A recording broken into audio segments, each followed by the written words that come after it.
Pode iniciar, Pri. Boa noite a todos e a todas. É com imenso prazer que iniciamos mais um brilhante evento realizado pela 38ª Subseção da Ordem dos Advogados do Brasil de Santo André. Temos como nossa presidente, doutora Andréa Tartucci, que compõe essa mesa virtual. O nosso vice-presidente, doutor Leonardo Dominichelli Pereira, que também compõe a nossa mesa. A doutora Priscila Cristina Silva da Silveira, que também compõe a nossa mesa. E o doutor Ivan Rafael Bueno. Boa noite a todos. Passo a palavra à nossa presidente da casa, doutora Andréa Tartucci. Boa noite, meus amigos e minhas amigas. Realmente uma grande honra e satisfação estarmos juntos em mais um webinar promovido pela OAB de Santo André. Hoje, como convidados, organizadores, palestrantes nesse bate-papo, nós temos três excelentes advogados e queridos amigos. Nós temos aqui a doutora Priscila Silveira, que é professora e advogada, e também presidente da nossa Comissão de Direito Penal. Agradeço a sua presença e a sua participação, professora. Eu que agradeço. Nosso presidente da subseção de Sertãozinho, doutor Ivan Bueno, querido amigo e também outro grande criminalista, que com certeza hoje irá trazer não só conhecimento junto com a professora Priscila, mas também uma experiência de como estão ocorrendo as tão polêmicas audiências virtuais na esfera penal. E para compor esse trio brilhante, nós temos aí o Dr. Leonardo Dominichelli, nosso vice-presidente da subseção, também outro tremendo criminalista. Então, gostaria de agradecer a participação de ambos, agradecer também a anfitriã, a doutora Priscila Kogan, que é nossa diretora de comissões, desejar um excelente webinar para todos, que possam não só aproveitarem, aprenderem, mas também trocarem experiências. Então, conforme eu havia dito, nós temos outros eventos também na nossa subseção, motivo pelo qual eu passo novamente a palavra para a doutora Priscila Kogan. Muito obrigada, uma boa noite. Boa noite. Hoje trataremos do tema a polêmica das audiências virtuais na esfera penal. Eu vou fazer um breve currículo dos nossos palestrantes. Dr. Leonardo Dominichelli Pereira, ele é vice-presidente da OAB Santo André, advogado criminalista, especializado em tribunal do júri. Doutora Priscila Cristina Silva da Silveira, é advogada, militante na área criminal desde 2003, doutoranda em Direito pela PUC São Paulo, mestre e especialista em Direito Penal e Processo Penal, professora de Direito Penal, Processo Penal e Prática Penal na graduação, pós-graduação, em cursos preparatórios para o exame de ordem e concursos públicos. Também é autora de obras jurídicas coletivas. O doutor Ivan Rafael Bueno, ele é advogado criminalista, especialista em direito público pela Universidade Potiguar, presidente da OAB de Sertãozinho. Eu passo a palavra à doutora Priscila Cristina Silva da Silveira para início dos trabalhos. Boa noite a todas e a todos. Quero agradecer primeiramente a nossa presidente, doutora Andréa. Muito obrigada aí pela oportunidade. Faço a extensão do agradecimento ao doutor Leonardo, nosso vice-presidente, querido colega militante aí na área criminal. Agradecendo também a participação do doutor Ivan. O tema do nosso debate, da nossa conversa, né, da nossa explanação diz respeito às dificuldades que nós, advogados, estamos enfrentando na militância com relação a essa pandemia. Né? Então, inicialmente, vou fazer algumas considerações. Acabei, inclusive, de sair de uma audiência virtual na vara do júri, aqui de São Bernardo, com todas as dificuldades, microfone sem funcionar. Então, nós vamos ter que também até falar isso um pouco, que atrapalha, né, a nossa atividade. Então, não é só chegar e já sair colocando as coisas, né, doutora Priscila? Até esqueci de agradecer também, obrigada pela oportunidade, pelas colocações, é sempre muito querida com a gente aqui na comarca, mas a gente acha assim, é só ligar o microfone, é só apertar iniciar stream. O doutor Fernando da Vara do Júri ficou me esperando 10 minutos, que eu não achava... E aí eu já comecei falando, excelência, o senhor me perdoe, mas é tudo novo para todos nós. E ele me ouvia falar e eu não ouvia, assim como também tive dificuldade aqui para entrar com vocês, né? A dificuldade foi extensiva também para essa minha audiência. Ele falou, doutora, todos nós aqui estamos aprendendo. É sempre uma novidade em cada audiência que a gente entra, um botão que não funciona, um vídeo que não sai, um microfone que não fala. Então, hoje nós vamos discutir não só essas dificuldades tecnológicas, né, que a gente teve que se adequar, igual um bambu, ser flexível aí, que é difícil, por exemplo, por mais que eu ministre aula no online, eu tenho dificuldade com a tecnologia, eu gosto do papel, eu gosto da identidade física do juiz, eu gosto de falar com o réu, de ter esse contato, né, com as testemunhas, e tenho tido dificuldade grandiosa aí nessa novo jeito, né, de falar e de fazer audiência. Então, nós vamos trazer um pouco das nossas dificuldades hoje.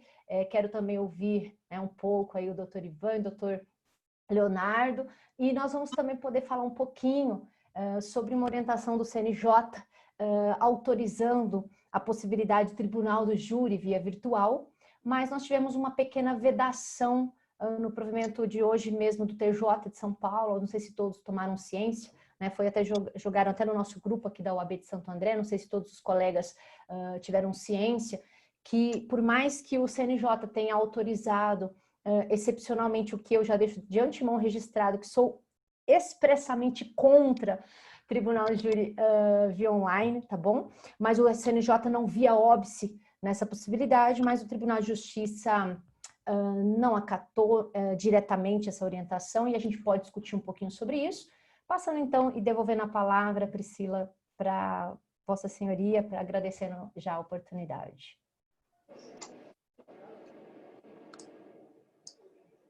Passo a palavra, então, para o doutor Leonardo Dominichelli Pereira. Olá, boa noite a todos. Priscila Koga, minha cara, valente, esbravadora, representante que nos ajuda, presidente das comissões da 38ª subseção. Uma honra aqui com você essa noite. Priscila Silveira, dispensa maiores apresentações, minha amiga, colega, uma pessoa que eu admiro muito. E sou seu fã, Priscila. Eu sou mais sua. Doutor Ivan, é uma honra, um prazer estar recebendo o doutor aqui na nossa webinar sobre audiência virtual. E, com certeza, assim que esse momento de distanciamento social, em que todos respeitamos passar, a gente vai marcar uma visita aí na subseção de Sertãozinho e o doutor, de antemão, já está convidado também a visitar-nos em Santo André, tá bom? Bom, vamos lá, Priscila. Eu acho que, assim, o tema hoje é um tema de suma importância para a advocacia em geral. Eu abomino qualquer prática judicial que não tenha a presença física do advogado, que não tenha a presença física das partes, tá? Ademais que o CNJ se manifestou no sentido dos plenários, né, dos júris, né, serem realizados de forma virtual, é um absurdo. Um absurdo. Nós temos vários colegas aqui na nossa comarca, Dr. Flávio Cardoso, militante no plenário, que também já se manifestou contrário. Um abraço, aproveito a oportunidade para mandar um abraço para o Dr. Flávio. E eu acho que o papel da OAB, o papel nós que neste dia, nesta noite, a gente representa boa parcela dos advogados que militam na área penal, é esclarecer essas questões, né? E eu gosto sempre de iniciar, vou fazer aqui até uma singela comparação, eu costumo sempre utilizar a frase de Sobral Pinto nas entregas de carteira, onde ele mesmo destaca que a advocacia não é profissão para covardes. Então, eu acho que nesse momento em que mais a gente precisa do respaldo da nossa OAB, da atuação, né? O nosso presidente, doutor Caio, a nossa seccional oficiou o tribunal para que esclareça como que essas audiências serão realizadas, né? Eu acho que é de suma importância a gente aqui estar debatendo isso, Priscila e Ivan, porque, na verdade, o que anda acontecendo? O advogado, mesmo o que não atua na área criminal e o que atua, eles têm várias dúvidas do dia a dia, como está acontecendo. Por exemplo, as audiências de custódia, as audiências de instrução, né? Eu vou dar um exemplo aqui. Eu fui nomeado num processo da vara do júri aqui da comarca, um processo muito complexo, né? Num homicídio qualificado, em que, graças a Deus, houve bom senso da nossa magistrada que preside a vara do júri em pedir para que tanto o Ministério Público quanto a defesa se manifestasse sobre a concordância de uma audiência de instrução, né? E eu tive a oportunidade de peticionar esclarecendo que esse defensor não tinha condições de realizar aquela audiência. Uma porque trata-se de um processo em que foi instaurado de ofício incidente de insanidade mental e o réu ele está em Franco da Rocha, né? Eu não tenho condições, eu não tenho mecanismos suficientes. A gente enfrenta essa possibilidade aí, né, Priscila? Como você mesmo mencionou, eu, apesar de ser jovem, né, na flor da idade, eu enfrento dificuldades em atuar com esses mecanismos, com essas ferramentas tecnológicas hoje, né? A gente fica à mercê. Ó, semana passada mesmo, no meu escritório, eu fiquei sem internet. Uhum. É algo que... Como que eu vou solucionar se eu estiver fazendo uma audiência de instrução ou se eu concordar com isso, com uma audiência, e eu ficar sem internet? Como que o meu cliente vai se defender? Entendeu? Então, assim, eu acho que é um pouco precário algumas atitudes que estão sendo tomadas aí dos órgãos do Poder Judiciário, né? E a OAB ela está desempenhando um papel fundamental, tanto na defesa dos colegas, dos advogados, quanto na defesa das partes, né? O peso das responsabilidades que recaem sobre os advogados, Priscila, só é medido por outro colega. Então, assim, eu acho que falta, em alguns momentos, o magistrado, o representante do Ministério Público também se colocar na nossa posição, sabe? Porque é isso que a gente precisa, é um pouquinho desse humanismo, desse companheirismo, dessa troca de... Eu entendo as dificuldades também que o Poder Judiciário enfrenta, todos entendemos aqui, né? Mas a advocacia, principalmente, ela, na verdade, ela passa por um momento muito complicado na história, né? Ela passa por um momento muito difícil. Nós estamos vendo casos de colegas aí que estão recorrendo a outras maneiras de sobrevivência para poder se sustentar. Então, a gente tem que trazer à baila isso, né? Eu acho que a gente tem que trazer numa discussão aqui bem transparente, bem humanismo, no sentido de humanismo, o que a gente entender o que o advogado precisa, quais são as ferramentas que hoje ele precisa para poder exercer a profissão dele, né? Eu acho que a princípio é isso que eu gostaria de dividir com vocês aí, tá bom? Obrigado. Passo a palavra ao doutor Ivan Rafael Bueno. Opa, caiu aqui minha câmera, aqui, mas já deu. Desculpe aí que eu bati na mão na câmera aqui, eu caí. Boa noite a todos. Rapaz, toda live minha cai essa câmera aqui. Boa noite a todos. E eu queria dizer o seguinte, olha, lindas palavras do nosso vice-presidente, a professora também já fez uma introdução brilhante aí falando do provimento.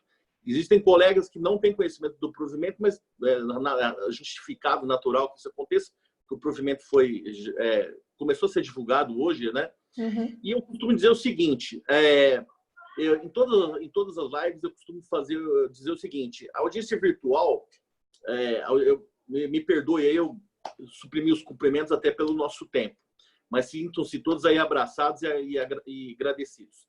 A audiência virtual, eu costumo dizer o seguinte, a audiência virtual, nós temos audiência presencial e audiência virtual.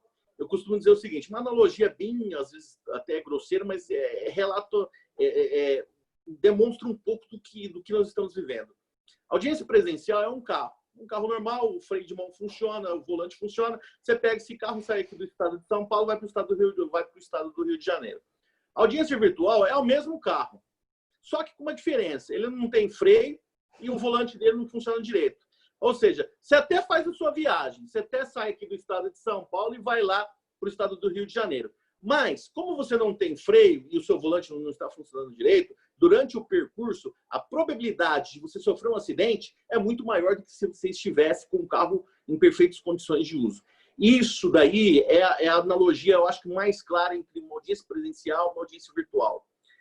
Você completa o ato, faz. Porém, na audiência virtual, o risco de você sofrer um acidente no percurso é muito maior. A ampla defesa, vice-presidente, professora, ela é exercida com várias mitigações, com várias restrições. E eu começo por uma. Não faz muito tempo, recentemente, nós tivemos a aprovação aí da Lei de Abuso de Autoridade. Eu já fazia isso nas minhas audiências, mas a Lei de Abuso de Autoridade ela tornou algo bem expresso, que é o fato de o advogado sentar-se ao lado do seu cliente nas audiências presenciais. Eu já fazia isso, até por força do princípio da ampla defesa, que se desdobra em autodefesa e defesa técnica. Então, assim, sentar-se ao lado do cliente nas audiências, eu já fazia isso antes, seja por réu preso, seja por réu solto. Eu sempre fiz isso como forma do exercício do princípio constitucional da ampla defesa. Veio a Lei de Abuso de Autoridade e consagrou isso expressamente. Tanto é que ela diz que é crime de abuso de autoridade impedir que o réu se sente ao lado do seu cliente. Então, mas isso aí tem importância, doutor Ivan? Olha, se não tem, deveria ter. E os advogados teriam que ser conscientes disso. Toda audiência minha, mesmo quando não há, às vezes em alguns fóruns, a sala é um pouco pequena, existe uma dificuldade de o réu sentar-se ao meu lado, porque está algemado e outras circunstâncias. Toda audiência minha, durante a testemunha de acusação, durante a inquirição da testemunha de acusação, eu levanto, eu falo assim, excelência, 1 minuto. Aí eu levanto e vou lá e cochicho no ouvido do advogado. Perdão, cochicho no ouvido do réu. Réu, acusado, você ouviu que ela está falando isso? Você pode me passar uma informação assim que, se você me passar essa informação, eu vou contradizer a resposta dessa testemunha agora. Então, esse contato constante com o réu durante a audiência presencial, ele me dá mais fundamentos para eu questionar a testemunha de acusação. E dependendo das circunstâncias, eu consigo provar até um falso testemunho. Então, assim, vejam a importância de você fazer uma audiência presencial. A todo instante, você pode se levantar. Se às vezes o réu está sentado a uma distância de 1 metro, você se levanta e vai lá e cochicha no ouvido dele. Você ouviu o que ela falou? Você tem mais alguma pergunta a fazer? Você quer que eu faça mais alguma pergunta? Porque eu já esgotei as minhas. Eu sempre costumo dizer, eu sou um aluno em audiência. Não é porque eu sou advogado, eu vou ser arrogante, não vou ouvir o meu cliente. Ele que viveu os fatos. Então, nada mais natural esse diálogo constante com o réu durante a audiência. Isso é muito importante, eu faço isso. Eu, como criminalista, seja réu preso, réu solto, eu falo, excelência, eu quero que o réu se sente ao meu lado. Eu falei assim, mas está na lei de abuso de autoridade. Com as audiências virtuais, esse tipo de situação não acontece. E aí, se você falar assim durante a audiência virtual, pela ordem, excelência, eu gostaria de conversar com o meu cliente de novo. Ai, doutor. O juiz me enforca. Por quê? Para o réu conversar comigo, como a nossa entrevista é reservada, e é sigilosa por força do Estatuto, por força do ECA, por força até de normas da Polícia Militar, que eu já fiz aquele sistema de SIC, né? Sistema de Informações ao Cidadão lá, eu já entrei aquilo lá, eu tenho até normas da Polícia Militar do Estado de São Paulo proibindo que PMs ouçam a nossa conversa. Então, assim, se eu falar assim, pela ordem, excelência, pela ordem, meritíssimo juiz, eu quero conversar de novo com o meu cliente. Nossa, porque aí todo mundo tem que sair da sala virtual, o juiz tem que me colocar sozinho de novo com o réu. Pensou se eu faço essa pela ordem a cada 3 perguntas? Eu travo a audiência virtual. Sem contar que o juiz vai indeferir, vou travar a audiência virtual. Quer dizer, a ampla defesa não é ampla, é defesa mitigada. E isso que... Agora, gente, doutora Priscila, que também é professora da aula aí, se imagine, então, se numa audiência do juiz singular acontece isso, imagine, eu preciso controlar as mãos, senão eu vou bater na câmera de novo. Se numa audiência com singular acontece isso, imagine um tribunal do júri.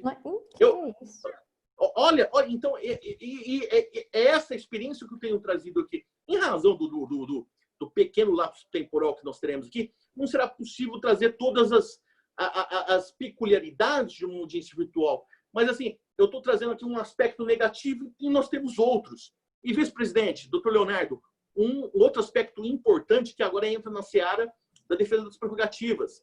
Inclusive, eu estou aqui com aquele SIC, Sistema Integrado de Informações ao Cidadão, do SIC do Estado de São Paulo. Eu, na qualidade de presidente da OAB aqui do interior aqui, eu fiz um pedido de acesso à informação à Fundação Casa, né? Antiga FEBEM, porque eu quero saber os nomes dos funcionários da Fundação Casa que estavam presentes numa audiência virtual de adolescente.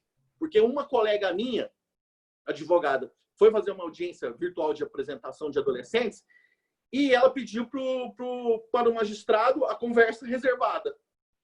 Todo mundo, a promotora saiu da sala, o juiz saiu da sala, ficou a advogada e o adolescente, infrator em tese, na sala virtual, e o agente da Fundação Casa presente, não saía de jeito nenhum. E a advogada falou, olha, eu gostaria de conversar sozinho. E o agente da Fundação Casa falou, doutor, eu não vou sair por questão de segurança. Então, ou seja, nós estamos sendo violados em nossas prerrogativas. O advogado, por força do Estatuto, que é uma lei federal, mas o juiz não reconhece o Estatuto, por força do Código de Processo Penal, por força do Estatuto, por força do ECA, por força da Lei de Execuções Penais, que também fala. Todos esses diplomas federais que eu mencionei, eles prevêem entrevista reservada. Então, nobres colegas da OAB Santo André, da Grande São Paulo, do interior de São Paulo, paulistas em geral, paulistanos, todo mundo que nos assiste neste momento, não abram mão das suas prerrogativas, porque as suas prerrogativas como advogado são instituídas em favor da maior autoridade de todas, do cidadão. Então, entrou numa audiência, olha, eu quero conversar resguardadamente, porque o meu cliente ele se sente constrangido com a presença do servidor da autoridade presente naquele ato. Às vezes ele deixa de falar alguma coisa, e principalmente quando o advogado não teve contato prévio com o seu cliente.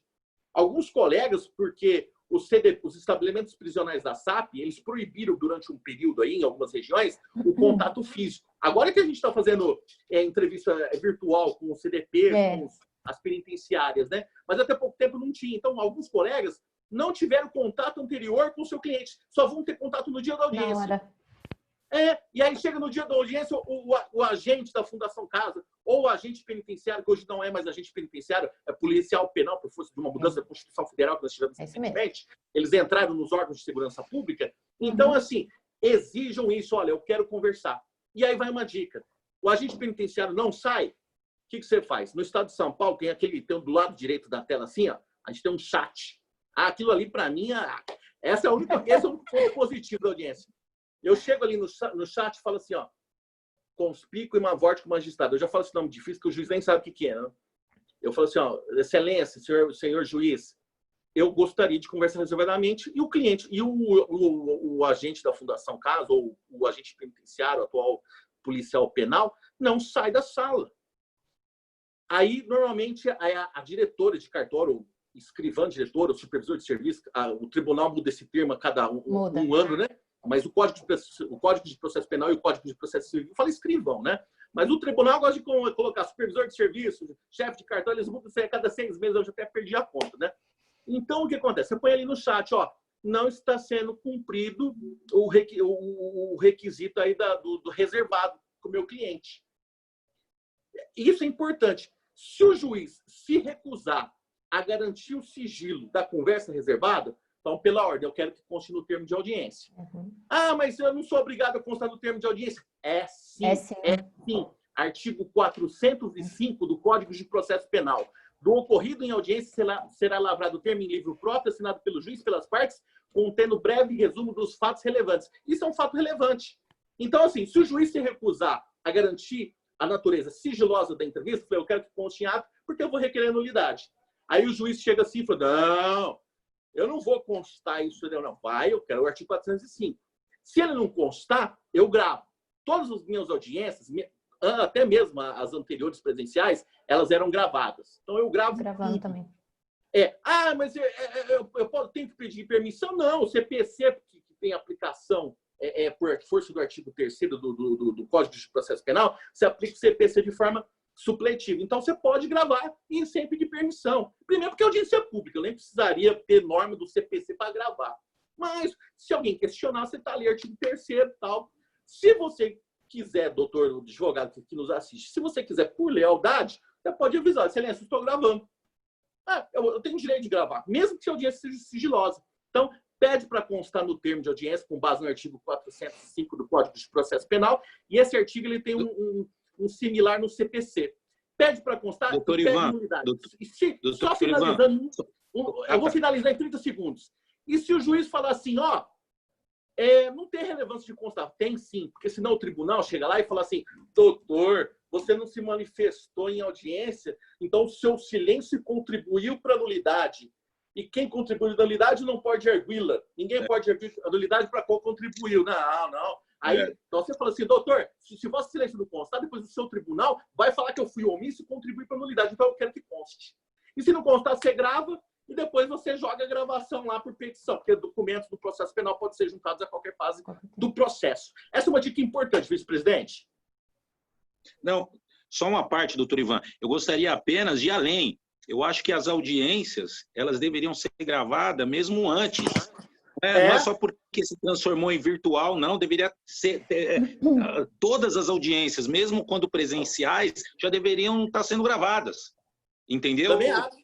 Porque uma prerrogativa, uma prerrogativa, sabe? Porque, às vezes, nós sabemos o que acontece em algumas audiências, né? Abusos, falta de respeito. E quando, infelizmente, pega um colega, um profissional que não sabe o que ele pode fazer ou não, o que é de direito dele, o que ele é protegido dentro da prerrogativa ou não, ele acaba deixando passar. Não é, Priscila? O problema também, só para fazer um adendo, tem muita problemática com quem está começando, até de quem não conhece o próprio procedimento. Isso é muito comum. Quando a gente começa, quando a gente não conhece alguma coisa, a gente tem medo. E medo do quê? Né? O que é esse medo? A pessoa tem medo de pedir a palavra, tem medo de... Eu estou falando isso porque eu já tive, tá? Não estou falando, eu sempre fui... Hoje eu tenho coragem, eu brigo. Vocês sabem aí, quem não sabe, meu marido é advogado, ele fala, você vai brigar de novo. Eu estou falando isso porque esses dias, né, só para colocar, um juiz, enfim, ele falou assim, doutor, eu já vou começar a contar os seus minutos. E o Ministério Público colocou um pendrive. Falei, não, os meus minutos o senhor não vai contar, não. Se são alegações, eu tenho que ouvir. Eu não ouvi, excelência. O senhor vai começar a contar. É que eu brigo, tá? Só desculpa aí, porque a gente tem que brigar um pouco, porque esse artigo claro. 133 é fake, tá? Esse negócio aí, ó, que a gente tá junto é mentira. E aí eu falei, não, excelência, o senhor vai contabilizar os meus 20 minutos após eu fazer a leitura. Aí ele falou, não, já tá contando. Eu falei, então o senhor vai constar na ata, né? Porque isso inverte o artigo 403, isso traz nulidade, é cerceamento de defesa, invocando aí o artigo 5º. Aí, o que ele fez? Ele me odeia, eu tô falando isso por quê, tá? Eu tenho coragem, mas eu já não tive essa coragem. E hoje, de tanto fazer, de tanto estudar, a gente conhece um pouco o procedimento. Isso faz a gente ficar atrevido. E esse atrevimento, em que sentido? Você passa a entender o seu lugar, não importa se o negócio é virtual, não importa se é presencial, você começa a contestar algumas coisas que talvez você não contestasse anteriormente. O doutor falou aí de constar na ato 405. Tem gente aqui, não é uma crítica, pelo amor de Deus, tá? Eu quero deixar registrado que também fui para audiência, eu tremia. Quando eu comecei a advogar, eu sentava lá, eu não sabia nem que estava parecendo azeitona na boca do banguelo. Eu tremia, falava, agora que eu falo, eu não sei o quê. De tanto você... Todo mundo tem essa sensação, viu? Todo mundo né, passou por Obrigada. isso, Priscila. Eu tô falando isso porque as pessoas têm medo. Outro dia também, serviram um café, eu falei, eu também quero, desculpa. Aí ela, não, e eu tô falando isso, tá? Só para fazer um registro de que, seja virtual ou presencial, quando a gente conhece os nossos direitos, quando a gente conhece o processo, quando você conhece nulidade, quando você conhece, quando inverte a pauta, o que você pode sustentar, isso facilita um pouco. Por quê? Né? Vocês viram aí, e agora sim trazendo a questão virtual, vocês devem ter acompanhado a questão do direito ao silêncio, né? Com 2 vídeos aí de 2 colegas que pediram para o acusado se manifestarem só com as palavras do defensor, né? E eu sempre falo, e eu passei uma dessas, né, aqui em Santo André, enfim, onde eu pedi pro doutor inverter a pauta, que era uma lei de drogas, falei, ele quer falar ao final, excelência. E ele falou, a senhora não conhece? Falou para mim, que ele sabe que eu dou aula, ele quis me trazer um constrangimento. Educar, né? Ele falou assim, a senhora bem sabe que lei especial derroga geral. O que ele se referia? Ele se referia ao artigo 55 da Lei de Drogas, onde lá, por ser especial, consta o interrogatório do acusado, se referindo à anterior mudança de 2008. E aí eu só falei, excelência, eu sei pouco, ando aprendendo, mas eu ainda aprendi que preceito constitucional não derroga nada. Que a Constituição, lá no artigo 5º, tem um artigo 555 que fala do contraditório. E se o meu acusado for ouvido primeiro, vai violar um preceito constitucional. E aí ele traz todo o preceito infraconstitucional, que é o que eu gostaria que o senhor constasse na ata. Ele falou, indefiro, vou ouvi-lo agora. Falei, então, só um minutinho que eu tenho o direito de falar com ele. Pedi para o réu ficar em silêncio, ele está me odiando. Pedi para o réu ficar em silêncio, ele ficou em silêncio. Após a oitiva do policial, que inclusive é até pai de uma aluna minha, eu falei, excelência, pela ordem, preciso reinterrogar. O meu réu quer falar agora. E aí, depois, como não tinha provas, enfim, ele foi falar ao final. Veja a problemática numa audiência de instrução. Imagine só se isso fosse virtual. Né? A questão, fala com o réu, só um minuto, pausa aqui, põe o mudo, você não vai falar agora, você vai falar agora. Essa questão da identidade física colocada no artigo 399 também é pra gente. Também se estende ao defensor, essa dificuldade de você, que o doutor Ivan estava falando sobre isso, essa dificuldade de você ter que relutar por um direito que está descrito na lei. Imagine isso virtualmente, né? E aí, só para constar, ele ficou odiando, ele pesou na caneta, eu não tenho medo mais, mas já tive, né? E aí, só tomar cuidado, porque aqui eu estava falando, o doutor Leonardo falou uma coisa importante, né? Que são muitas coisas. Acho que uma live só não vai dar pra gente. Depois nós vamos passar no YouTube, que o pessoal acha que tem dificuldade para entrar nesse Zoom, viu? Fica aqui até um registro, doutora Priscila, uma consideração da gente fazer próximas lives pelo YouTube, que o povo clica lá e já entra aqui. Eu acho que o povo tem preguiça de pôr senha, não sei. Aí eu tô deixando a sugestão. Porque lá no YouTube bomba. O povo entra, já legal, cai lá, legal. Tá? Mas eu só tô falando isso porque... só voltando. Tem gente... Porque o doutor comentou a respeito de fazer audiência quando o sujeito está preso, né? Que até a videoconferência já tem colocada para a gente lá, excepcionalmente, no 186. Mas você já imaginou um senhor, um acusado, que não pode vir até o meu escritório, que ele, quiçá, tem internet? Porque o doutor comentou, né? Acho que foi o doutor Leonardo, falou, mas se a live para, né? A orientação do TJ de São Paulo é no sentido de que, se parar, o doutor entra em contato para ver se restabelece a conexão, o réu está lá preso. Agora eu penso, o acusado, eu não sei o de vocês, tá? Eu costumo advogar para gente sem dinheiro, né? Oportunamente, aí vez ou outra, algumas pessoas têm dinheiro, mas os meus clientes são réus pobres na acepção jurídica do termo. E por que eu tô falando isso? O meu réu, male tem celular, tá? Tô falando os meus. Você acha que ele vai ter uma internet, vai entrar num sistema, porque é possível que você faça em separado, né? Então, ele pode vir ao seu escritório, como ele também pode receber do tribunal o link de onde ele estiver para que ele possa acompanhar a audiência. Eu não sei os casos de vocês, né? Mas os meus... nem eu tenho os dois, viu? Você tem os dois? Então... o pobre e o rico. Então, eu tenho os dois. O rico, ok. O rico não tem problema com nada, né? Enfim. Mas o meu vocês né? Estão melhores do que eu, então, hein? Mas eu tô falando isso, né? Que é uma dificuldade que o Dr. Leonardo comentou aqui com relação a nós não termos internet, da internet cair, quando a gente tem a possibilidade de ter a melhor internet, que nós estamos alheios à tecnologia. Não depende de nós. Sim, nós temos, viu, Priscila, só uma parte só. Nós temos condições, graças a Deus, você, mas nós conhecemos vários colegas que não têm essa mesma condição, né? Então, é isso que eu quis mencionar, apenas no sentido de... a gente tem que trabalhar com a possibilidade, de amanhã, eu tô aqui hoje, mas e se a net operadora aí fizer algum serviço aqui na rua, aqui do meu escritório, e cair a internet do prédio todo? Aconteceu comigo não numa audiência virtual, mas numa aula no YouTube, eu estava com 1000 pessoas ao vivo, 1000. De repente, a net cortou e eu olhava... Eu tô aqui no meu estúdio, tanto é que tá verde, vocês até me desculpem aí o cenário. Eu olhei pro lado e falei, a internet caiu. E pode acontecer isso na audiência virtual, porque não depende do advogado, não depende do assistido, não depende do réu, né? E isso, é igual eu comecei pedindo escusas ao magistrado, porque eu, sabida que sou, graças a Deus, dentro do entendimento da gente ser enfuçada e busca as coisas, eu estava tendo dificuldade para falar com o magistrado. E aí eu faço essa extensão da dificuldade, eu comecei falando aí, ao réu, ao acusado. Eu tô com um acusado que ele tem 63 anos, ele está sendo acusado de estupro. Consegui deixá-lo responder em liberdade, em Ribeirão Pires. Como que esse senhor vai entrar numa...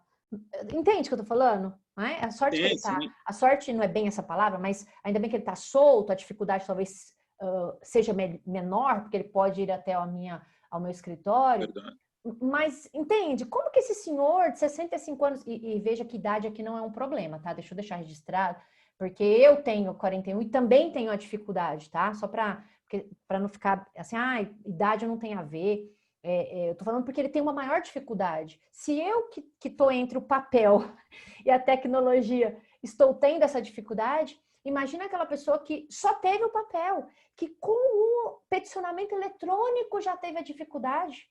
Então, não é só o réu, não. Nós temos vários advogados. Outro dia mesmo eu recebi, e não vou, claro, por óbvio, não vou colocar o nome do advogado, um advogado conhecido, que eu respeito, que é meu ídolo, me mandou uma mensagem, como que eu faço para participar da audiência virtual? Aí eu falei, você recebeu um pedido para poder manifestar, concordando ou não com a audiência? Ele falou, recebi. Então, você tem que manifestar nos autos. Aí fui explicar. Um advogado já de anos...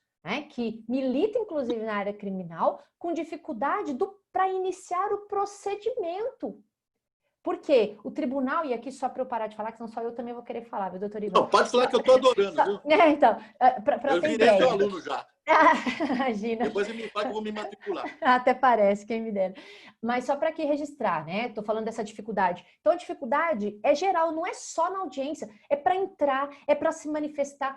Mas o tribunal colocou lá no site do TJ orientação para peticionamento. Mas o problema é que a gente está tão com coisas rápidas que você não entra lá para ler as 50 folhas, você já precisa já entrar com o negócio e você tem alguns colegas que ajudam, eu ajudo porque um dia alguém me ajudou e eu também não sei tudo. A gente tem que trocar e se auxiliar nesse sentido, né? Mas olha só, né, que é a dificuldade. Ele teve dificuldade de entrar e olha uma dificuldade que eu tive recente. Eu entrei num caso, eu tô com uns casos de mídia, né? E eu precisava entrar porque o magistrado decretou segredo de justiça. Não é só audiência que a gente tem problema aqui não com essa pandemia. Eu não conseguia contato com o tribunal. Liguei na OAB de São Bernardo. Mas doutora, tem que peticionar para a vara. Mas cadê esse e-mail? O e-mail não existia, o e-mail era um outro, foi para outro lugar, ninguém me respondia. E eu tinha que ter acesso naquele momento, né, o boletim de ocorrência, para eu saber, enfim. Eu não tive acesso, não tinha com quem falar, ninguém me retornava. Eu só fui ter acesso depois de peticionar 3 vezes, eu mandei 3 e-mails para que eu pudesse ter uma senha. Isso já tinha passado o final de semana e, pasmem, a mídia já tinha acesso a tudo dos autos. Então, a gente com cerceamento de acesso, né? E a mídia, que nada contra, tá? A mídia também, enfim, ela já tinha tido acesso a tudo jogado nas redes, quando eu, advogada, habilitada já nos autos de inquérito, não tinha acesso porque, e aqui não é uma crítica, a gente precisa também lembrar que tá tudo difícil até para quem está trabalhando de forma remota. Uhum. Então, até para os serventuários da justiça, eu tenho vários alunos que são serventuários, enfrentando também dificuldades, né? Só que, enquanto isso, a gente tem réus presos, né? Réus com liberdade restringida, processos, e aí entra uma outra seara que a gente precisava discutir também. Por quê? Se o réu está solto, não há óbice, em regra, da gente aguardar a audiência e sermos contra a realização dessa audiência, né? Agora, se o réu está preso, entra a problemática dessa questão virtual passar a ser um ônus desse próprio acusado. Ônus em que sentido? Porque ele tem que ter a celeridade da duração razoável do processo. Nós temos uma causa fortuita que não foi por ele desenhada e por ninguém, onde o judiciário tentando amenizar, e veja, eu acho que o judiciário nessa possibilidade de colocar audiência de instrução virtual foi no sentido de não causar uma prescrição. E não somente, tá? Deixando aqui o meu posicionamento, e não somente a questão de dar celeridade para atos processuais. E então a gente tem de um lado o direito do acusado de ter uma duração razoável, uma celeridade, né? E de outro lado uma pandemia onde nós não estamos preparados, mas embora a gente tenha que estar, com coisas que a gente não está habituado, eu pelo menos, né? Eu tive que me adequar aqui para tentar pegar uma senha, para entrar para falar com o juiz, o som não funciona. Então, imagine uma pessoa acusada, né, sendo ouvida, e eu já sou contra, tá? Deixando aqui também registrado, claro que respeitando opiniões em sentido contrário, eu sou contra, inclusive, videoconferência na excepcionalidade do artigo 186 de réu preso, tá? E aí eu vou deixar para vocês falarem um pouco aí para o doutor, para o nosso convidado, doutor Ivan, algumas considerações. Eu quero fazer uma pergunta para Vossa Excelência. Para Vossa Excelência, que chique. Lembra? Tinha um juiz aqui em Santo André, que chamava a gente assim. Morreu. Mas tem que chamar pelo Luiz princípio da paridade de armas, viu? Eu adorava, eu me achava quando ele me chamava assim. Mas a Lei Orgânica Nacional do Ministério Público é que o MP gosta de se assemelhar aos magistrados, natural. Cada instituição defende o seu lema. Por força da Lei Orgânica Nacional do Ministério Público, os promotores têm o mesmo tratamento protocolar dos juízes. Mas então, nós também. Em tese, a gente teria que chamar os promotores de Vossa Excelência. Pelo princípio da paridade de armas, então nós vamos chamar o advogado também de Vossa Excelência. Sim, senhor. Doutora, e até a opinião do doutor Leonardo, eu tô pretendendo, eu gostaria de só trazer uma observação rápida, doutor Leonardo. Em 5 minutos eu falo tudo. Não, o senhor fique à vontade, o senhor é nosso convidado. Eu gostaria de trazer uma informação importante. Os colegas que estiverem nos assistindo, entrem no site do TJ, coloca lá, 2º grau, e digitem meu nome, Ivan Rafael Bueno. Infelizmente, alguns processos são segredo de justiça. Eu impetrei 12 habeas corpus, não como advogado, eu impetrei como presidente da OAB. Inclusive, as petições têm o logotipo da Ordem dos Advogados do Brasil. Eu impetrei 10 habeas corpus questionando problemas de audiência virtuais. Eu consegui eliminar eles da primeira Câmara e da 12ª Câmara. Ela é ótima, a 12ª, né? Eu não tive nenhum HC na 16ª, que eu também acho que eu conseguiria lá. Mas eu tenho... eu sempre... Meus processos sempre caem também na 3ª Câmara, que é uma Câmara conservadora. Depois da 4ª, que é a do Edson Brandão, e da doutora Ivan... Eu dou aula com o doutor Luiz Antônio, da 3ª. Dou aula com ele. Isso. A 3ª, inclusive, tinha um desembargador que estava no Supremo, eu esqueci o nome dele, Morales, ele estava no Supremo, ele votou, agora ele voltou para a composição. Tem o Tolosa Neto lá e tal. Existem habeas corpus meus que caíram nessa Câmara. Eu estou trazendo essas informações. Se os colegas quiserem se aprofundar mais nesse termo virtual, podem entrar, porque é digital, é aberto ao público, basta ser advogado, se identifique, abre E eu acho assim, interessante porque são habeas corpus que envolvem casos práticos. Se os colegas tiverem interesse, é só jogar meu nome lá, Ivan Rafael Bueno, e abrir. Tem 12 habeas corpus, alguns em segredo de justiça, infelizmente. E o que trata, doutor? E o que trata doutor esse habeas Ivan, corpus? o senhor tinha comentado, o senhor tinha comentado sobre esses habeas corpus aí na nossa conversa antes da gente iniciar o webinar, né? São habeas corpus que questionam assim, os diversos, assim, eu não estou nesses habeas corpus, eu não estou questionando, eu não estou assim sendo contrário à audiência virtual em si, mas eu estou questionando o seguinte: se vocês querem fazer as audiências virtuais, tudo bem, mas não façam audiência virtual a qualquer custo. Então, assim, teve casos em que o advogado ele foi intimado de audiência virtual na véspera do ato. Então, aí eu estou questionando isso em habeas corpus. Outra coisa, em Santo André, porque a gente tem defensor público, mas no interior a gente tem muito advogado dativo. E o advogado dativo, por força do Código de Processo Penal, ele tem que ser intimado pessoalmente. E aí eu questionei isso também, consegui eliminar.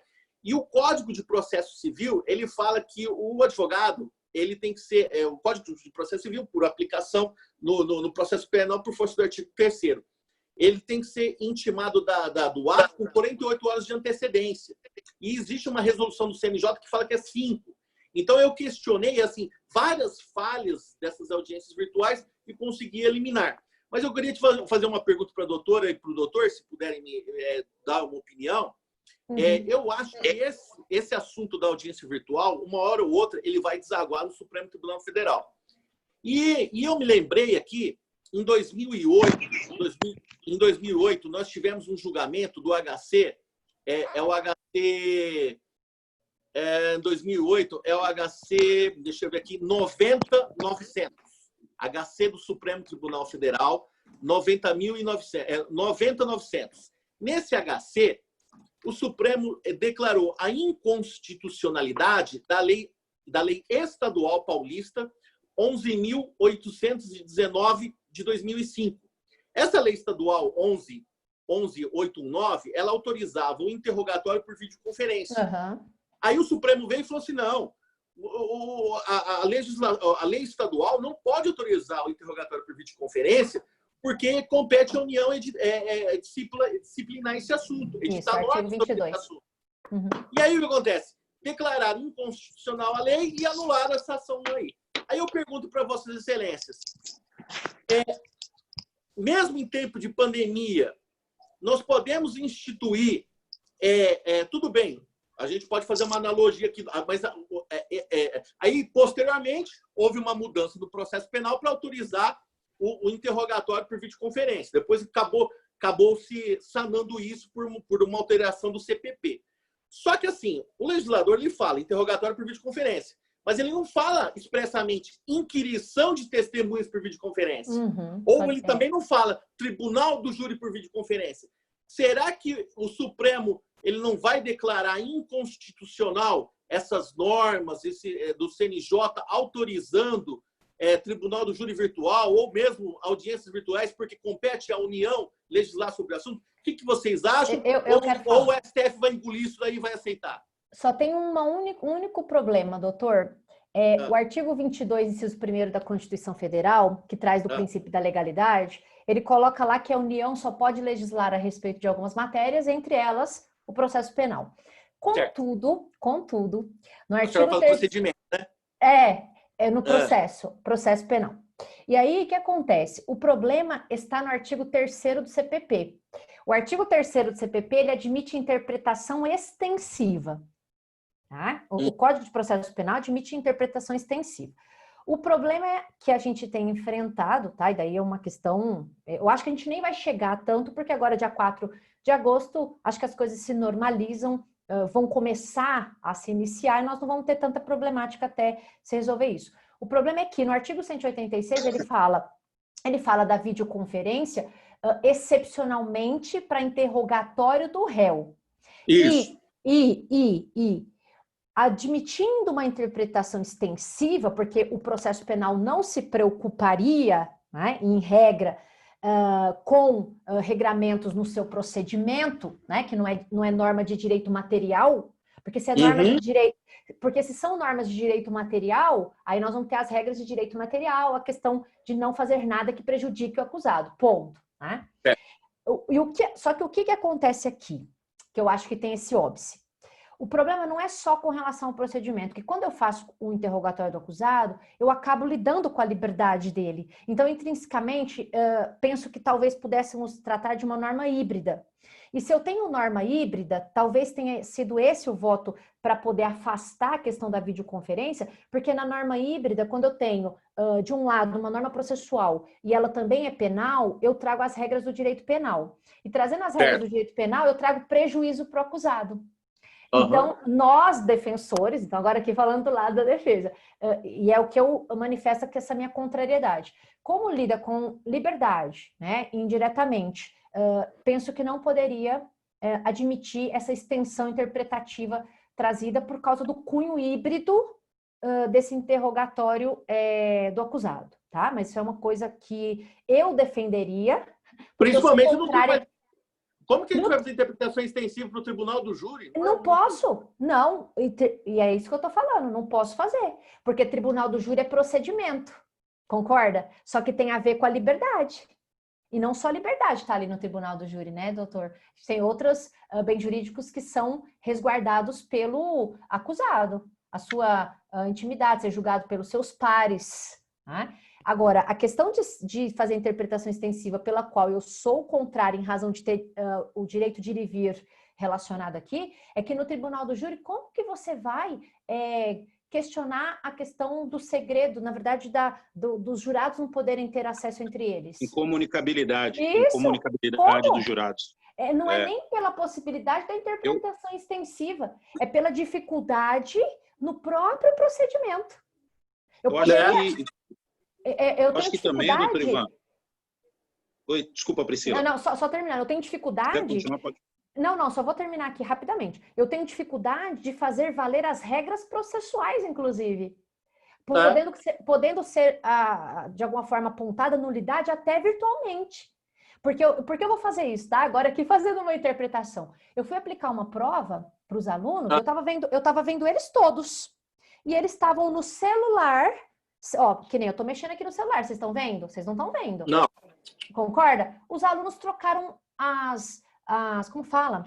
O gabarito entre eles, olhando para mim na câmera. Eu tô falando isso por quê, tá? Fazendo aqui uma analogia aos jurados. Imagina os jurados. Né? É isso que eu tô falando. Imagina os jurados, né? Não, se hoje em dia uma das dificuldades que nós temos presencialmente é enfrentar essa questão da incomunicabilidade, imagina se passa. Eu acredito, Ivan, só para dar aqui a minha pitadinha final de contribuição aqui também, eu concordo com a Priscila e eu acho que assim, a participação do CNJ ela viola o devido processo legal, né? Tem gente que não o contraditório, a pessoa não faz a ampla isso na defesa. prática. Exatamente. E eu acho que eu vou um pouquinho além. Acho que o CNJ ele se excedeu um pouquinho na atribuição, aquilo que ele realmente deve fazer, né? Então eu compartilho aí com com esse posicionamento aí da Priscila e com essa indignação também, né, da classe no geral. Sem contar os outros dispositivos constitucionais que são violados, né, dentro aí do tribunal do júri. Aqui a gente entrou no júri porque, assim, na verdade, o júri eu não faço de jeito nenhum. Eu tinha um júri marcado aqui em Santo André, dia 2 de junho, e ninguém nem me manifestou. O júri não aconteceu e não entraria em plenário. A violação no artigo 5º por qualquer dos cenários, né? E a doutora... Eu não foi nem do júri, né? Esse caso especificamente que eu citei aí, na verdade, doutor Ivan, aqui em Santo André, assim, nós temos a Defensoria Pública, tá? Mas a Defensoria Pública, ela não dá conta. A demanda é muito grande, então temos o convênio com a OAB. Mas tem dativo criminal aí também? Tem. Doutor tem, não tem? Tem o Marcelo, doutor... Não, então, isso, mas ele é da execução, né? Ele é da execução, ele não é da vara do júri. Ele não é da vara do júri. A vara do júri são os advogados que... Nomeados pelo convênio. que são nomeados pelo convênio, exatamente. Agora, na fase de instrução, nas audiências de instrução, eu acho que o doutor Marcelo participa, né, de algumas, enfim. O que acontece? Eu fui intimado para eu poder me manifestar se eu concordava ou não com uma audiência que ia ser realizada no júri, né? Ia ser feita aquela audiência virtual, né? E assim,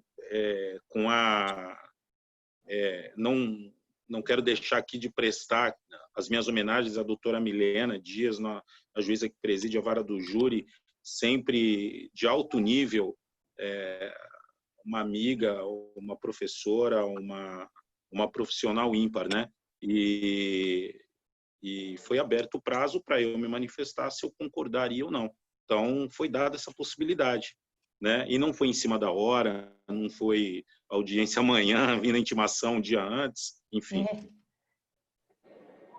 E daí já é cerceamento, né? Que a gente quase não tem já, né? Sim, com certeza. A gente estava falando do direito ao silêncio.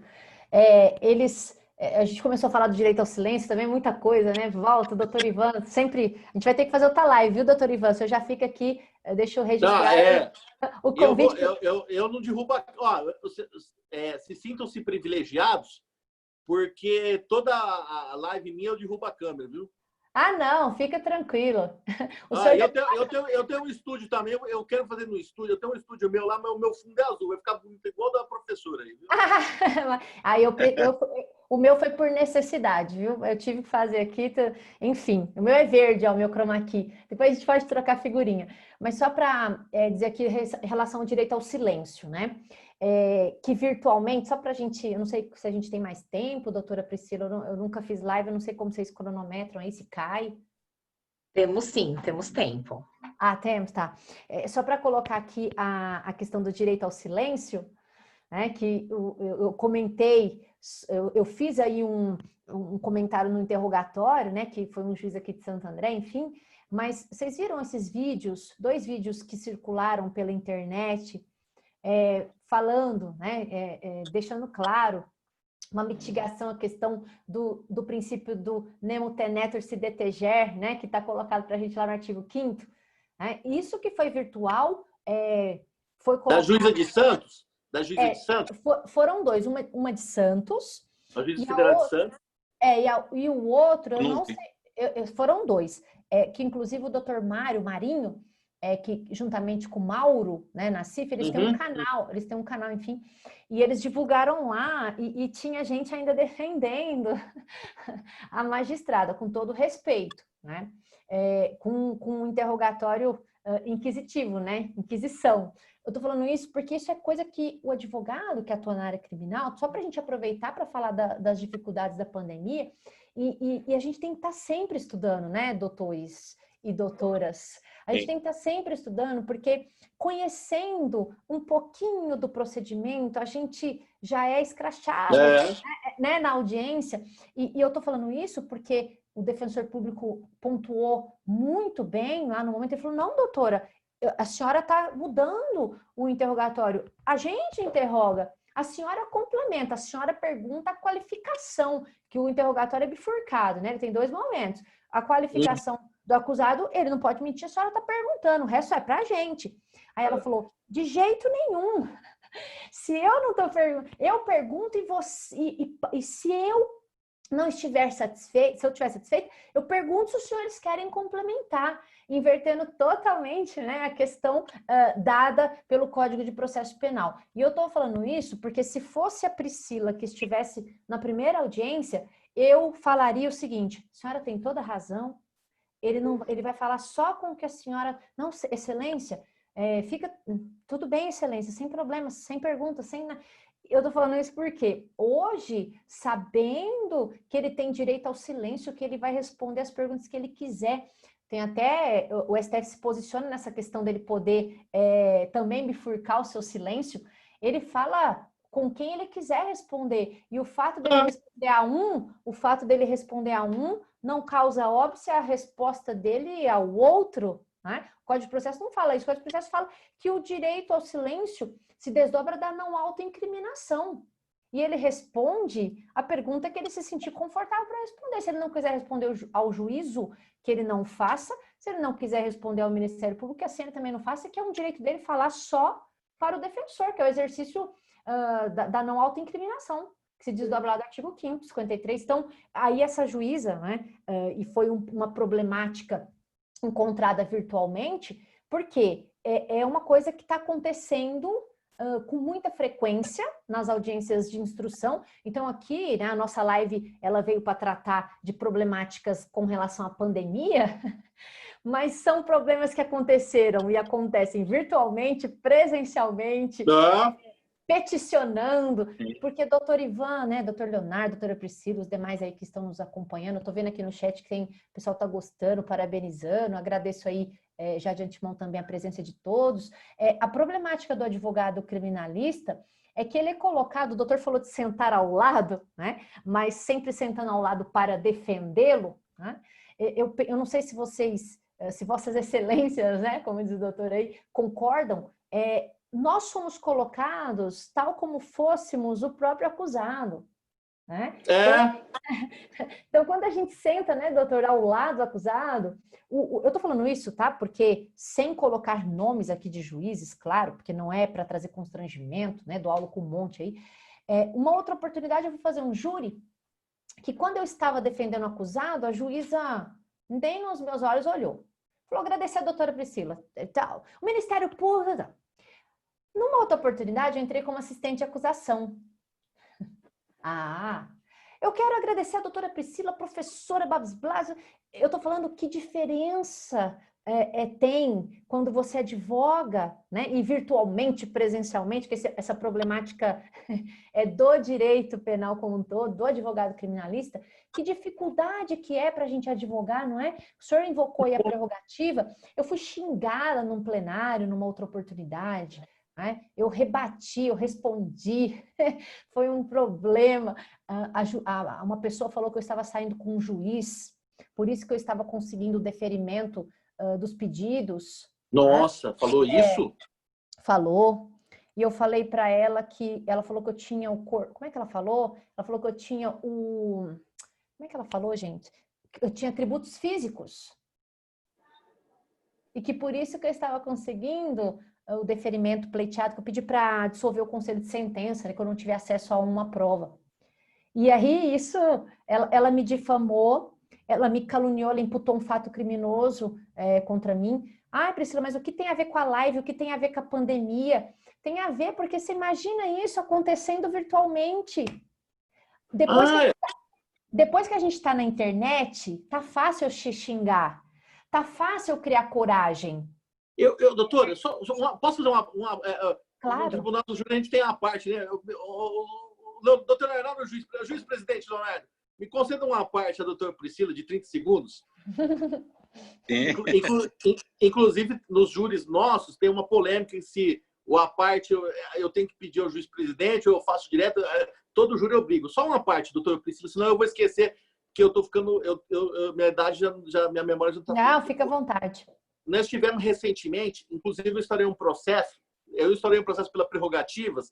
Se vocês entrarem no Facebook da OAB aqui do interior de Sertãozinho, vocês vão ver que tem uma nota pública de repúdio. Nós tivemos um caso semelhante aqui, olha como que engraçado. Eu estourei um processo de prerrogativas para apurar de quem seria a voz. Nós tivemos recentemente uma audiência virtual de apresentação adolescente, depois tem aquela de continuação. Na audiência virtual de apresentação, uma das vozes da audiência chamou a advogada de defesa de vagabunda. Falou assim, vagabunda, vagabunda, 3 vezes. Falou, vagabunda, vagabunda. Arrolou uma testemunha que não sabe nada. E aí, só que assim, a advogada já tinha saído da sala, só ela que tinha saído da sala. Os demais interlocutores estavam todos presentes. A advogada só ficou sabendo disso porque a testemunha de defesa continuou na sala e o ouviu. E, olha, deu maior celeuma balbúrdia aqui na comarca, porque aí a advogada me ligou e tal. Assim, num primeiro momento, porque foi uma crítica relacionada ao trabalho profissional, ó, vagabunda, vagabunda. Rolou uma testemunha que não sabe nada. Assim, assim, deu trabalho para descobrir quem foi a voz, viu? Deu trabalho, porque havia servidores da Fundação Casa na audiência virtual, havia testemunhas na sala, havia juiz, não foi o juiz, já estou antecipando aqui. O juiz até me mandou um ofício. O juiz até me mandou um ofício, falou, doutor Ivan, a sua nota pública tem interpretação dúbia, dá a entender que fui eu. Eu falei, não. Eu falei que uma voz chamou uma advogada inscrita nossa de vagabunda e eu vou apurar. Não falei que foi você, Léncia. E aí ele até mandou um ofício provando que não foi ele. Aí eu até fiz uma outra nota pública de esclarecimento que não foi ele e tal. E assim, eu contei esse fato para só complementar aí a história da professora. Não, doutor. Depois, doutora Priscila Kogan, nós vamos precisar fazer uma live a dificuldade da mulher advogada. Aí eu tenho... Eu faço a live 5 horas, viu? Muita gente até me pede isso. Outro dia eu fui fazer um plenário, eu dava aula com o promotor. Ele falou assim, a senhora é mentirosa. Eu falei, o Pinóquio é Vossa Excelência. Eu rebato, né? Mas hoje rebato, né? Não rebatia outrora. Tô falando isso porque a gente tem que ter, virtualmente ou presencialmente, a gente tem que ter noção do nosso espaço. Nós somos essenciais para a administração da justiça. A gente não pode... E aí vem uma outra problemática, que um monte de gente até me pergunta, depois eu vou fazer até a pergunta do Júnior aqui no chat. Um monte de gente fala assim, mas depois a gente sofre perseguição, mas o doutor Leonardo começou a live falando que não é profissão de covarde. Se a gente se acovardar diante de uma ilegalidade, a gente também faz a ilegalidade. Eu sou bem combativa, estou vendo aqui que o doutor também o é, né? Mas isso, até ser combativo também é muito difícil. É perseguição. E vou dizer aqui rapidamente a perseguição. Nessa vara que eu questionei o juiz, eu anulei tudo, tá? Anulou, voltou, enfim. Nessa vara que eu anulei, todas as outras decisões que ele dava pena máxima, regime, não substituía. E era uma evidente perseguição, não ao acusado, mas à minha pessoa. Já aconteceu isso comigo também. Descontando a caneta naquele que me deu a outorga. Então, assim, advogar é muito difícil, virtualmente está pior, né? Só que fazendo colocando aqui a pergunta, eu não sei se esse é o momento, doutora Priscila, mas é porque eu estou aqui vendo, ó, na prática, o Júnior faz uma pergunta pertinente aqui que a gente pode trazer para o nosso tema, ó. Na prática, percebe-se que... Pode ler, doutora? Pode sim. Pode? Ah, tá. Na prática, percebe-se que as alegações finais na audiência são proformas, né? Quando o advogado está manifestando, a juíza está com a sentença pronta. Olha, isso... Esse advogado, ele deve advogar na Barra Funda, viu? O Júnior, ó, não só na Barra Funda, né? Eu vou deixar aqui, claro. Lugar, eu não vou me manifestar, né?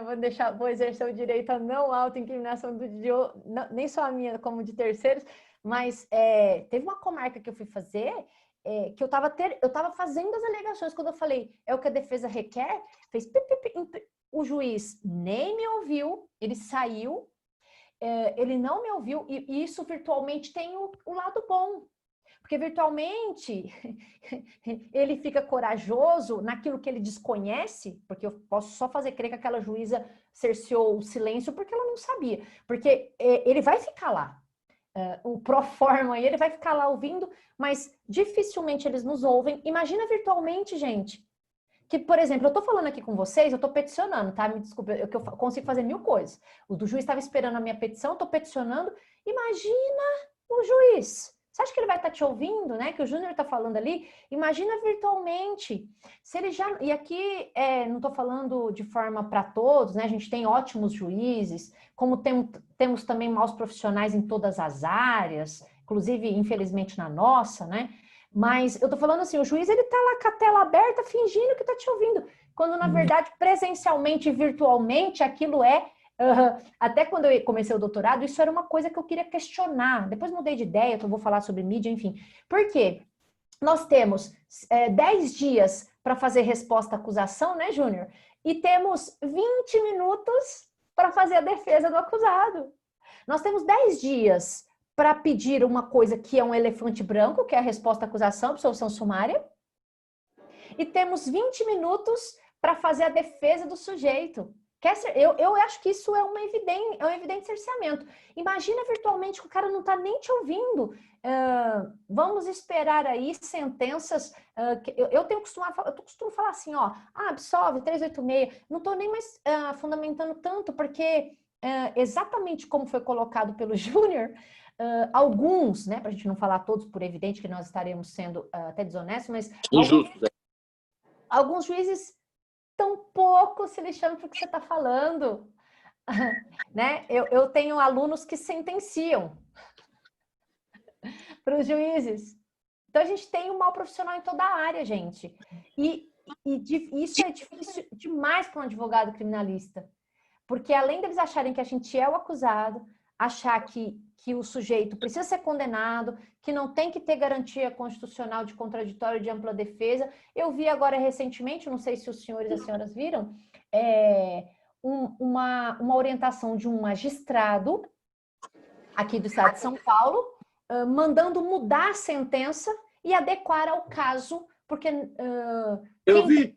Quem teria feito? Isso até a pergunta do Júnior faz sentido aí, né? Falando que era para adequar ao caso. Resumo da história. O magistrado nem leu o que estava sendo pedido, depois foi ler, viu que quem sentenciou provavelmente foi o escrevente, que não estava dando o entendimento daquela vara para o caso em apreço. Então, fica aí já consignado a resignação do Júnior, do qual eu partilho, que é uma luta, seja virtualmente, seja presencialmente. Acho que virtual isso espero que se acabe logo, porque vai ser uma problemática que nós vamos enfrentar com muita incidência. Né? Então, colocando aqui para vocês. Doutores, passamos já de mais de 1 hora de webinário. Gostaria de passar a palavra aos doutores para as considerações finais. Eu vou fazer uma... Posso falar a consideração final minha? Pode. Pode sim. Olha, eu estou maravilhado aqui e hoje que eu fiz um doutorado. Nós fizemos, doutor. E vamos fazer um curso aí com 30 horas que a gente vai poder falar muita coisa, viu? Eu adoro. Só vou dar uma dica aí em relação... Eu combato essa questão das alegações aí pro forma, aí, eu não sei o nome que vocês deram, que eu achei bonito aí. Pro forma. Eu costumo fazer o seguinte, depois vocês entram na internet, eu também sofro perseguição. Aquela perseguição que a doutora Priscila falou, lá aconteceu comigo. Eu advogo em vários lugares, no estado inteiro. Aí eu fui advogar numa cidade longe para Dedéu, aqui da minha cidade, que é umas 5 horas até lá. Eu fui advogar numa cidade que chama Santa Fé do Sul, interior de São Paulo, divisa com o Mato Grosso. Conheço Santa Fé. Perto de Catanduva, né? Não. Perto de Rubinéia. É divisa de São Paulo com Mato Grosso do Sul. Achei que era Catanduva. Não, lá tem muito processo de tráfico que é divisa com Mato Grosso do Sul. E aí o pessoal é pego ali pela Polícia Federal. E aí eu briguei com o juiz lá, porque eu alegava nulidade, tudo. Eu entrei com 180 habeas corpus. Depois vocês conseguem puxar pela internet. Porque ele espirrava no processo, eu entrava com habeas corpus.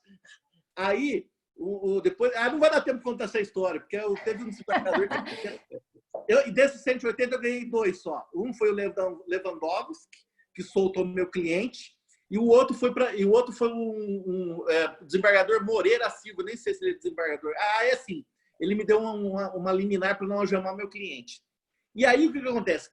Como que eu combato essas alegações? O juiz não ouve, né? Aí, o que eu faço? Eu vou com uma planilhinha com normalmente 15, 20 nulidades. Porque aí eu faço o cara ouvir minhas alegações finais. Aí eu falo assim, primeira nulidade, dou desrespeito ao artigo 212. Porque aí é o seguinte, porque muitos juízes, quando ele abre a palavra para você, ele já está com a sentença pronta.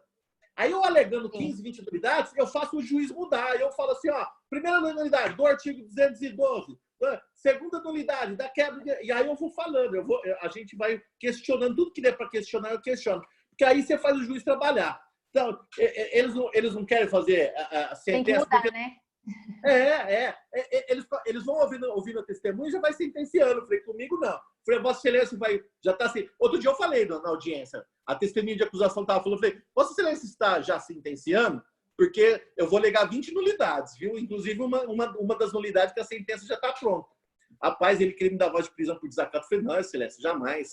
Aí eu dei uma recuadinha, né? Mas eu fiz a nulidade. Bom, essas são as minhas considerações e eu estou à disposição. Ó, meu WhatsApp é 016 996368811. Pode me mandar o WhatsApp. Eu ajudo os colegas, respondo dúvida de madrugada, de dia, de noite. Estou à disposição. E entra lá nos meus habeas corpus no TJ e eu estou à disposição do professor. Muito obrigado, doutor Leonardo, nosso presidente, doutora Priscila. Olha, a Vossa Excelência não pôde falar muito hoje, doutora Priscila, mas a nossa Priscila Cogam, é assim que pronuncia? Cogam. Mas eu tenho um livro que chama A Sedução no Tribunal do Júri, do Gabriel Chalita. Ele fala assim que o silêncio vale mais que 1000 palavras. Tá bom? É lindo. Hoje aqui, doutora, eu estou só de anfitriã do evento, ouvindo excelências aqui no assunto. Bom, muito obrigado a todos aí. Obrigado, doutor.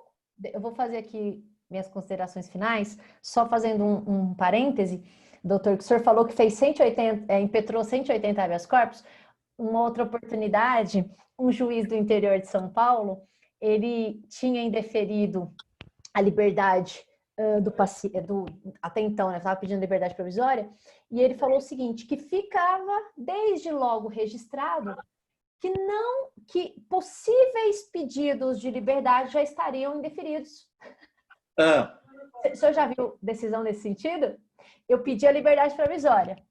E aí o juiz da comarca X falou assim, indefiro essa liberdade e possíveis posteriores pedidos de liberdade já ficam desde já registrados o indeferimento. Ué, isso é fato. Gente, enfim, isso aí é um tema para a próxima live, né, doutora Priscila? Eu vou só aqui, então, agradecer. Doutor Ivan, o senhor é excelente, já fica, fala em nome da Comissão de Direito Penal, né? Deixando aqui o convite, nós vamos fazer uma próxima live no YouTube para bombar, porque o povo já entra lá e a gente fala um pouco mais, né? Já deixei aí a sugestão para a nossa comissão, para a nossa presidente de eventos. Eventos, né, doutora? Que a senhora é presidente? Eu não... Comissão, a doutora Viviane dos eventos. A doutora Viviane, a doutora é a presidente das comissões, fica aí o registro da minha sugestão. Quero agradecer, aprendi demais, é sempre bom a gente debater. Fiquei mais encorajada, acho que luto pouco. Quando escutei o senhor falar agora que impetrou 180, acho que eu sou o cachorro. Eu tô que nem um pincher. Eu tô igual um pincher. Às vezes as pessoas pensam que é história de pescador. Eu não sei se eu posso falar o nome do réu. Não é história de pescador. Quem quiser, joga no reservado. Nós vamos jogar. Aí o nome do réu, vocês clicam e aparece todos, entendeu? Não é história de pescador, não. Pelo contrário, eu achava, né, até às 7 horas da noite, eu pensava que eu era uma advogada briguenta e combativa, mas descobri nessa live de hoje que tenho muito a aprender, né? Tô igual o Pincher, aquele cachorrinho que só tá latindo perto de Vossa Excelência. Obrigada aí por brilhantar nosso evento. Sei que a gente poderia aprender ainda mais, sem palavras para agradecer. É muito bom quando a gente encontra colegas que não se importam em partilhar as experiências, né? Eu sinto um pouco de dificuldade nesse sentido. As pessoas não querem dividir problemáticas, né? Pensam que sabem tudo, eu não sei tudo. Quero estar sempre apta para aprender. Hoje foi uma noite de aprendizado, doutor. Agradeço demais. E principalmente por nos encorajar a lutar cada vez mais pelos direitos do acusado e o nosso direito enquanto essenciais à administração da justiça. Muito obrigada. Fica aí também já o convite, o agradecimento e depois a gente pode conversar para trocar figurinhas. Muito obrigada. Agradecendo também ao doutor Leonardo, a doutora Priscila, a doutora Andréia, por permitir que a gente tenha uma noite tão gostosa de encorajamento, muito mais que conhecimento jurídico de todos aí, tá bom? Muito obrigada.